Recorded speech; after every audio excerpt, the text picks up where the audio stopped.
So part 2 की starting में हम देखते हैं कि सभी क्लासमेट एक बार में आए हुए थे हैंगआउट के लिए। तभी वहाँ पर हमें एक सीनियर को दिखाया जाता है जिसका नाम होता है मैक, और ये प्रेमा के क्लासमेट से बोल रहा था कि तुम लोग जल्द से जल्द अपनी क्लास के लिए 2 मेजर सेलेक्ट कर लो और मुझे बता दो, क्योंकि फिर वही तुम्हारी क्लास को रिप्रेजेंट करेगा। तो यह सुनकर वह मान जाते हैं और सभी गर्ल्स एंड बॉयज़ को इस बारे में बताते हैं कि हमें एक हॉट गर्ल और एक हॉट बॉय को सिलेक्ट करना है, इसलिए जल्दी से वोटिंग स्टार्ट कर दो।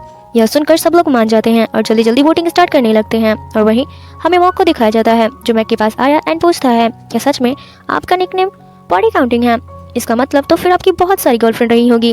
तो यह सुनकर मॉक थोड़ा शर्माने लगता है। तभी वहाँ पर कुछ बॉयज आते हैं और उसको बॉडी काउंट बोलकर वहाँ से चले जाते हैं।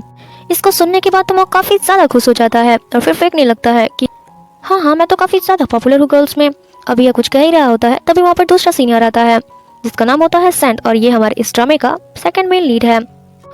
मैक ने इन दोनों को पहले इंट्रोड्यूस करवाया और कहा अगर तुम्हें लड़की पटाने के लिए कोई टिप चाहिए तो तुम आराम से सेंट से बात कर सकते हो और पूछ सकते हो, क्योंकि ये गर्ल्स में काफ़ी ज़्यादा फेमस है। तो मॉक फैक आईडी दिखाते हुए कहता है कि प्लीज़ कुछ ऐसा करो कि ये मुझसे बात करने लगे, यानी कि ये मेरी गर्लफ्रेंड बन जाए। ये मेरी क्लासमेट है और एक इन्फ्लुएंसर भी है, साथ में काफ़ी फेमस यूट्यूबर भी है, इसके बहुत सारे फैंस हैं, इसलिए मुझे कैसे भी करके इसको पटाना है। मगर ये है कि मुझे भाव तक नहीं देती, यहाँ तक कि मेरी फ्रेंड रिक्वेस्ट भी एक्सेप्ट नहीं करती है। तो फिर ये सुनने के बाद सन कहता है मुझे बस 1 मिनट दो। जिसके बाद सेंट जब उसको वापस फोन करता है तो ये देखकर मॉक तो काफ़ी ज़्यादा शॉक हो जाता है, क्योंकि फैन ने उसके फ्रेंड रिक्वेस्ट को एक्सेप्ट कर लिया था। ये देखने के बाद तो मॉक काफ़ी ज़्यादा शॉक हो जाता है और खुश भी हो जाता है कि फैन ने फाइनली उसका फ्रेंड रिक्वेस्ट एक्सेप्ट कर लिया। इसलिए वो तो खुशी के मारे पागल हो जाता है और कहने लगता है सेंट तुम तो वाकई में लव गुरु हो यार। फिर सेंट उससे पूछता है कि वो लड़की यहाँ पर भी आई है क्या? तो फिर मॉक उसको दिखाते हुए कहता है कि वो रही हमारी क्लास की सबसे खूबसूरत लड़की। तो सेंट फैक को देखने के बाद अट्रैक्ट तो नहीं हुआ, बल्कि उससे तो प्रेमा काफी ज्यादा अच्छी लगी। इसके बाद वो मॉक से पूछता है के बगल में जो लड़की बैठी हुई है उसका नाम क्या है? जिसके बाद मॉक उसको बताता है कि हमारी क्लास की नई लड़की है और इसका नाम प्रेमा है। अब बारी थी रिजल्ट की और वोटिंग हो चुकी थी, इसलिए जब जैसे ही रिजल्ट अनाउंस होता है तो पता चलता है कि बॉयज में से ऑलमोस्ट सभी ने विन को वोट किया है, सिर्फ एक वोट को छोड़कर, और वो एक वोट मॉक को मिला है। उसके बाद तो सारे क्लासमेट हंसने ही लगते हैं यह बात सुनकर। फिर मॉक से पूछते हैं मॉक क्या तुमने खुद को ही वोट कर दिया था? जिसके बाद मॉक बोलता है हाँ सबको ट्राई करना चाहिए, इसीलिए मैंने खुद को वोट कर दिया। वो बात अलग है कि मैं हार चुका हूँ। ये बात सुनने के बाद क्लासमेट्स तो फिर से हंसने लगते हैं, मगर फैक कहती है मॉक आपने बिल्कुल सही किया। जिसके बाद मॉक तो काफ़ी ज़्यादा खुश हो जाता है। अब रिजल्ट यही था कि विन वैसे विन जीता, यानी कि अब वही हमारा हॉट बॉय है और वो केमिस्ट्री डिपार्टमेंट को रिप्रेजेंट करेगा। तो तभी सब लोग उसके लिए क्लैपिंग करना स्टार्ट कर देते हैं। अब बारी थी लड़की में कि कौन जीता है, इसलिए पहले बताया गया कि थर्ड मिनी आई है। तो वो तो शॉक हो जाती है कि भला मुझे किसने वोट कर दिया। तो फिर उसका बेस्ट फ्रेंड बताता है कि मैंने किया था। इसके बाद क्लास में तो हंसने ही लग जाते हैं। अब बताया जाता है कि जो 2 लड़कियां सेकंड आई हैं उनके वोट बिल्कुल ही बराबर हैं, एंड वो दोनों लड़कियां हैं फे और प्रेमा तो शॉक हो गई कि क्या लोगों ने मुझे भी वोट किया था, एंड कहती है कि अब मुझे डिसाइड करना होगा कि कौन हॉट गर्ल बनेगी। तब प्रेमा बोलने लगी कि मैं चाहती हूँ कि हमारे इस डिपार्टमेंट को रिप्रेजेंट हमारी फे करे। मैंने कभी भी कोई स्कूल इवेंट में अटेंड नहीं किया है, इसीलिए मेरे अकॉर्डिंग फे को ही हॉट गर्ल बनना चाहिए। बस फे सभी के साथ नाइस एंड काइंड भी है। ये सुनने के बाद एंड फे को तो फाइनल करने ही वाली होती है। तभी फे कहती है, फिर खड़े होकर बताने लगी। फे कहती है पर मैं चाहती हूँ कि प्रेमा हमारी क्लास को रिप्रेजेंट करे। ये सुनने के बाद विन तो शॉक हो जाता है और उसको देखने लगता है। इसके बाद फे खड़ी हो जाती है और सब लोगों को बताती है और कहती है कि मेरे अकॉर्डिंग डिपार्टमेंट को प्रेजेंट करने के लिए सिर्फ नेचुरल ब्यूटी होना जरूरी नहीं है, बल्कि जरूरी है, यानी कि आज प्रेमा से नहीं मिलती तो मुझे कभी भी पता ही नहीं चलता कि मैं कितनी ज़्यादा अनफिट हूँ, बिकॉज जितनी ज़्यादा प्रेमा इंटेलिजेंट है विद हर नेचुरल ब्यूटी वैसे भी नहीं हूँ। मतलब मेरे पास सिर्फ ब्यूटी है, बट प्रेमा के पास ब्यूटी विद माइंड है। और फिर सभी को प्रेमा के ड्रीम के बारे में बताने लगती है कि प्रेमा एक परफ्यूमर बनना चाहती है। इसका मतलब प्रेमा केमिस्ट्री और नेचर को अच्छे से समझती है, एंड आप सबको पता है कि केमिस्ट्री एक आर्ट है नेचर से रिलेटेड कुछ भी बनाने के लिए। प्लस प्रेमा के भी अपनी नेचुरल ब्यूटी का कभी भी यूज नहीं किया, यानी कि प्रेमा 1-2 बार ब्लॉगिंग भी की है परफ्यूमर बनने के लिए, मगर उसने हमें कभी भी अपना फेस नहीं दिखाया। इसका मतलब प्रेमा कभी अपनी ब्यूटी का यूज नहीं करती, बल्कि सिर्फ अपना टैलेंट दिखाती है। इसलिए हमें प्रेमा करना चाहिए, बिकॉज उससे ज़्यादा परफेक्ट हमारे डिपार्टमेंट में कोई और नहीं है। इस बात सभी क्लासमेट फे की बात से सहमत होते हैं और कहने लगते हैं हाँ फे की बात में पॉइंट तो है, इसलिए हमें प्रेमा सेलेक्ट करना चाहिए। फिर जब जैसे ही सभी ने ऑलमोस्ट प्रेमा को सपोर्ट दे दिया, सिर्फ विन को छोड़कर, तो फै ने पूछा कि तुम हाथ क्यों नहीं उठा रहे हो, क्या तुम्हें प्रेमा पसंद नहीं है? तो फिर विन कहने लगा कि यह मेरा राइट है, अगर मैं किसी को वोट देना चाहता हूँ तो दूंगा, नहीं देना चाहूंगा तो नहीं देना चाहूंगा।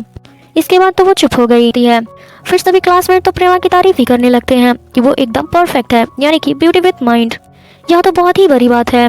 मगर प्रेमा तो कुछ भी नहीं बोल रही थी। फै ने पूछा क्या तुम ठीक हो? तो सब प्रेमा को बताती है कि मुझे कुछ भी नहीं बनना है, यानी कि मैं सिर्फ यहाँ पर स्टडी करने के लिए आई हूँ। तो सब बोलने लगे प्लीज अब इतने भी भाव मत खाओ, और नेचुरल ब्यूटी बोलकर प्रेमा को आती है। तो फिर प्रेमा तंग आकर सब लोगों को आखिरकार बता ही देती है कि उसने प्लास्टिक सर्जरी करवाया है, इसीलिए वो इतनी अच्छी दिखती है। तो यह सुनने के बाद सब लोग तो बुरी तरह शॉक हो गए, यानी कि किसी ने भी था कि ऐसा भी हो सकता है, और किसी ने कहा कि प्रेमा पहले दिन ही सभी लोगों को बता देगी कि उसने पूरे फेस पर प्लास्टिक सर्जरी कराया हुआ है। फिर विन को तो प्रेमा के लिए काफी बुरा लगता है कि तभी प्रेमा शर्म के साथ उठी और तुरंत वहां से भाग, और परफॉर्मेंस था। तो यह सुनकर प्रेमा को तो बहुत ज्यादा बुरा लगता है, इसीलिए वो बाहर बैठ देती है। प्रेमा फै की दी हुई डायरी देखकर रोने लगती है, क्योंकि उसे लग रहा था कि सच्चाई। प्रेमा से पूछने लगा कि क्या तुम खुश हो, यानी कि तुम तो चाहते ही थे कि मेरे बारे में सबको सच पता चल जाए कि मैंने प्लास्टिक सर्जरी करा रखा है, और तुम बार बार मेरे पीछे आ रहे थे क्योंकि तुम मुझे पहचान चुके थे। तो यह सुनकर फिर हैरानी से बोला इसका मतलब मैं तुम्हें याद? बोली हाँ, मैं कैसे भूल सकती हूँ इस इंसान को जिसने मुझे। फिर विन पूछने लगा कि तुमने आखिर फिर विन तो प्रेमा ने रिप्लाई दिया तो और क्या करती, यानी क्या तुम्हें पता नहीं है कि मेरी है? तब विन बोला लेकिन अभी मैं तुम्हारा यह सब कराने का कोई फायदा नहीं है। तो यह सुनकर प्रेमा हैरानी से विन को देखने लगी। एंड वही अंदर अब हमें अंदर का सीन दिखाया जाता है, जहाँ पर फै अभी भी इनोसेंट बनने की कोशिश कर रही होती है। तो जेरी बोलता है कि प्रेमा ने सच में प्लास्टिक सर्जरी करवाया हुआ है, और ये बात उसने हमें कुछ ज़्यादा ही जल्दी नहीं बता दिया। तो वहीं पर मिमी और पॉल भी फै को रिलैक्स फील करा रहे थे, यह कहकर कि इसमें तुम्हारी कोई गलती नहीं है, अगर प्रेमा का कोई सीक्रेट बाहर आया है तो तुम्हें सैड होने की कोई ज़रूरत नहीं है। बाहर विन प्रेमा को कह रहा था तुम कितना भी ट्राई क्यों ना कर लो, पर अगर लोगों को तुम्हें खुद से अलग करना है तो इस चीज़ की वह कोई ना कोई वजह ढूंढ ही लेते हैं। इसलिए देखो, अभी तुम इतना सब कुछ करने के बाद भी उन लोगों को अपना नहीं पाई हो। जब यह सुनकर प्रेमा गुस्से से बोलने लगी कि नहीं, ऐसा नहीं है, यानी प्लास्टिक सर्जरी से मुझे फ़ायदा हुआ है, क्योंकि इसी की हेल्प से मेरे दोस्त बन पाए हैं। लोग भी मुझसे दोस्ती करना पसंद कर रहे थे, पर यह खुशी भी कुछ देर तक ही रहा, सिर्फ तुम्हारी वजह से। तुमको क्या लगता है कि मैंने प्लास्टिक सर्जरी सुंदर बनने के लिए करवाई थी? ऐसा नहीं है, यानी यह सब मैंने इसलिए करवाया क्योंकि मैं चाहती थी कि लोग मुझे पहले की तरह बुरी तरीके से ट्रीट ना करें। एंड तुम्हें तो खुद पता है कि मेरी स्कूल लाइफ कैसी रह चुकी है। तो ये सुन फिर शांत हो गया। अब हमें पास्ट के कुछ सीन्स दिखाए जाते हैं जब प्रेमा अपनी स्कूल लाइफ में होती है, जहाँ कोई भी बच्चा प्रेमा से बात नहीं करना चाहता था, और ना ही प्रोजेक्ट के लिए ग्रुप में लेते थे, जिस वजह से वो बहुत ज़्यादा उदास हो जाती थी। साथ ही जब वह अपने क्लासरूम आती थी तो फिर सारे स्टूडेंट उसकी डेस्क पर अजीबोगरीब सामान रख दिया करते थे, एंड प्रेमा को मॉन्स्टर कहकर पुकारने लगते थे। प्रेमा ने क्लास में डरना शुरू कर दिया था, यानी कि सिर्फ अगली होने की वजह से कोई भी प्रेमा को लाइक नहीं करता था, यहाँ तक कि कोई उसके साथ लंच भी करने के लिए नहीं बैठता था, जिसकी वजह से वो और भी डिप्रेशन में चली गई। एंड स्कूल लाइफ की हर एक मेमोरी उसके लिए सैड बन गई। इसीलिए प्रेजेंट में कहने लगी कि मैं बस नॉर्मल लाइफ चाहती हूँ। इसीलिए जब मुझे पता चला कि प्लास्टिक सर्जरी की हेल्प से मैं ठीक हो सकती हूँ, इसीलिए मैंने ऐसा किया, और देखो मेरे दोस्त भी बनने लगे। और फिर तभी वो फै के बारे में सोचने लगती है कि फै इतने अच्छे से प्रेमा के साथ रही, मगर अब प्रेमा को लग रहा था कि अब वह भी उससे बात नहीं करेगी। तो यह सब सुनने के बाद विन बोला कि अगर तुम्हें दोस्त बनाना है तो इसकी उम्मीद तुम सिर्फ फै को छोड़ के बाकी सबके साथ रख सकती हो, यानी कि तुम्हारे लिए वो बिल्कुल भी ठीक नहीं है। तो यह सुनकर प्रेमा शांत हो गई, और वहीं हमें अंदर का सीन दिखाया गया, जहाँ पर फै सभी से बोल रही थी वो अब भी प्रेमा को ही सेलेक्ट करना चाहिए, बिकॉज इसमें उसकी कोई गलती नहीं है। उसके पास अगर नेचुरल ब्यूटी नहीं है, उसके लिए बहुत बुरा लग रहा है, सीक्रेट सिर्फ मेरे वजह से ओपन हो गया। तो तभी मैक बोलता है कि इसमें तुम्हारी कोई गलती नहीं है। तो वहीं इसके बाद फिर कहने लगता है कि अगर सब लोगों को पता चल गया कि हमारी क्लास की हॉट गर्ल नेचुरल ब्यूटी नहीं है तो फिर क्या होगा। इस पर फै रिप्लाई करते हुए बोलने लगी कि वो नहीं मानती हूँ, यानी कि ब्यूटी प्लास्टिक का हो या फिर नेचुरल, उससे कोई फर्क नहीं पड़ता। ये बात सुनने के बाद सभी लोग तो फै से काफ़ी ज़्यादा इम्प्रेस होने लगे और उसकी तारीफ भी करने लगे कि तुम कितनी ज़्यादा स्वीट और प्यारी हो, इसीलिए फिर ठीक है, अब जैसे तुम बोल रही हो वैसा ही होगा। वही विन को दिखाया जाता है जो प्रेमा को समझाने की कोशिश करता है कि तुम जैसे फै के बारे में सोचती हो, फै बिल्कुल भी वैसी लड़की नहीं है, जिसको मैं पहली बार ही देखकर समझ गया था। और फिर हमें वो सीन दिखाया जाता है जब विन पहले दिन ही फै के बगल से जा रहा था, तब उसने फै के मोबाइल में एक फ़ोटो देखी थी जो कि उस टाइम का था जब प्रेमा ने प्लास्टिक सर्जरी करवाया था और इस पिक्चर को उसके पेरेंट्स ने अपलोड किया था। इसका मतलब फै को शुरू से ही पता था कि प्रेमा ने प्लास्टिक सर्जरी करवाया है, मगर उसने जानबूझकर ऐसा प्रिटेंड किया जैसे उसे कुछ भी पता ही नहीं हो। क्लास के अंदर आ रही थी तो विन उसको आवाज़ देता है एंड उठकर प्रेमा के पास जाने लगता है। वो उसके पास जाता है, इससे पहले फै उसके पास चली जाती है एंड नाइस बनकर दिखाने लगती है। एक्चुअल में फै को बिल्कुल भी पसंद नहीं है कि उसके आसपास के लोग किसी और लड़की को उससे अच्छा कहें, इसलिए उसने जानबूझकर प्रेमा की प्लास्टिक सर्जरी वाली बात सभी के सामने ला दिया था ताकि अब से सभी लोग उसे ट्रोल करें। पर विन को तो अच्छे से समझ में आ गया था कि फै कैसी लड़की है, इसीलिए उसने किया था कि फै प्रेमा से दूर रहे, मगर इसका उल्टा ही हो रहा था। यानी कि फै प्रेमा को बिल्कुल भी विन के पास जाने नहीं देती थी एंड बार में भी प्रेमा के सामने बोला था कि वाह क्या परफॉर्मेंस है, वो उसके लिए नहीं बोला था बल्कि फै के लिए बोला था। यानी कि जब प्रेमा बाहर चली गई थी तो विन फै से काफ़ी ज़्यादा लड़ा था बिकॉज उसे अच्छे से पता है कि फै ने ये सब जानबूझकर किया है, यानी कि प्रेमा के सीक्रेट को ओपन करने में उसका सबसे बड़ा हाथ है।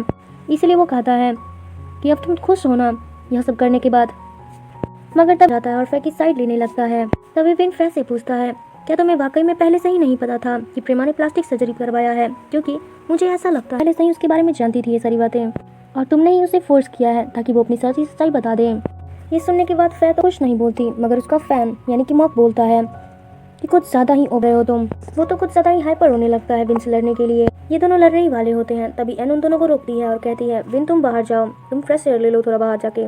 बट अब विन बाहर जा ही रहा होता है कि तभी फै अपना दूसरा ड्रामा शुरू कर देती है और इनोसेंट बन के बोलने लगती है कि मुझे सच में कुछ नहीं पता था। तब विन उससे पता है। फिर फै कहती है क्यों ना हम फिर से बाय वोटिंग ये फिर से डिसाइड करने लगे। तो तब सभी ने ऐसा ही किया, लेकिन इसीलिए सबसे वोटिंग करने का कहती है।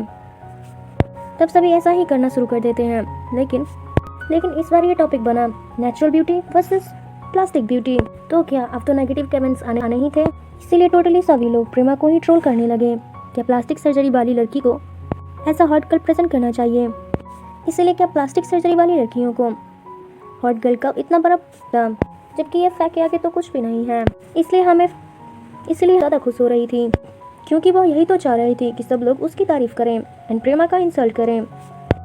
और वहीं विन जो कि अभी भी प्रेमा के साथ था, तो प्रेमा ने कहा मैं समझ चुकी हूँ कि तुम मुझे चैन से जीने नहीं दोगे, स्टार्टिंग से ही मुझे डाउन फील कराते आए हो, अब दोबारा से वही मेरे साथ करने वही। अब जैसे ही प्रेमा बाहर, अब जब ने उसका हाथ टाइटली पकड़ लिया और पूछने लगा कि स्टार्टिंग से ही तुम्हारा मतलब क्या है, यानी कि क्या तुम एक्सप्लेन कर सकती मेमोरीज हैं। यह सुनकर प्रेमा जब जैसे ही विन को हैरानी से देख रही थी कि तभी वहाँ पर सैंड आ जाता है और यहाँ आने के बाद विन का हाथ शुरुआत पकड़ लेता है और ये बोलते हुए कि जब लड़की मना कर रही है तो तुम उसे रोक कैसे रहे हो।